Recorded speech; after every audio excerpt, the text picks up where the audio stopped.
I will be reading from the first story in the collection. It's called the Leafy Man. Japia and a 2-year-old boy were starving under an orange grove. He could get food in Abedo, just a mile away, but everyone in that town was dead.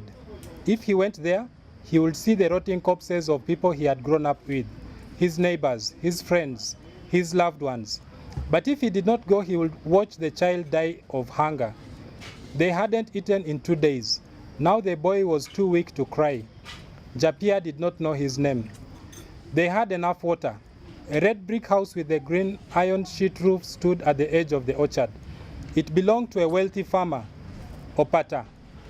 So did the acre of oranges they were hiding in.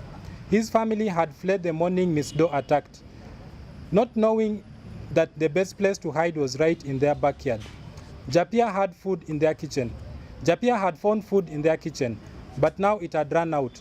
They would not be lacking water anytime soon, though, for the house had a rainwater catchment system with a 10,000-liter tank. He wondered if Opata's family had made it to safety. They had a new van, and the roads were smooth enough for them to speed away. He dreamt about his own family every night. He did not know if they escaped the bloodbath. He did not want to find out. He feared if he did, and it turned out to be a horror, he would lose the little strength he had to survive. It was better to imagine they had escaped. He had to go to Abedo. He put the boy in a casero, a large basket used for keeping chicken, and secured the lid to ensure the boy does not crawl out. He then shoved the basket into the makeshift hut he had built in the grove, using plywood and grass. It did not bother him that he was caging a child like an animal.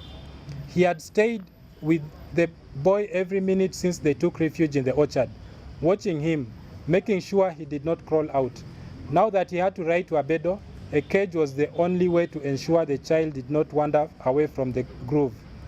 The scent of oranges protected them from Miss Doe. He cloaked his body, head to toe, in green-orange leaves. He piled a lot more leaves onto his bicycle. When he stepped out of the grove, he looked like a moving shrub. Opata's house was a little over 100 meters away. It was black, for Miss Doe sat on every inch of the walls and on the roof.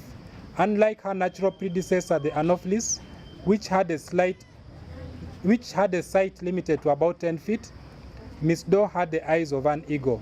She could spot a prey a mile away. The moment he emerged from the orchard, she saw him. At once, the cloud rose, like a veil being lifted off the house, revealing the bright green roof, the bright red brick walls, the bright yellow window frames. She floated in small clouds above the rooftop like whiffs of black smoke and waited for him. She could not attack, for the aroma of oranges repelled her. He paddled his bicycle to the house. The cloud thickened above the rooftop as more insects flew in to join the weight. Japia's legs felt like sponge. He felt hollow inside. Every time he ventured out of the groove, he feared Miss Doe would mutate again, and that she would learn to tolerate the smell of oranges, and then she would drain his blood. Not today. The citrus magic still worked. Thank you. I have a question from the audience. I'm now taking on another role. I want to ask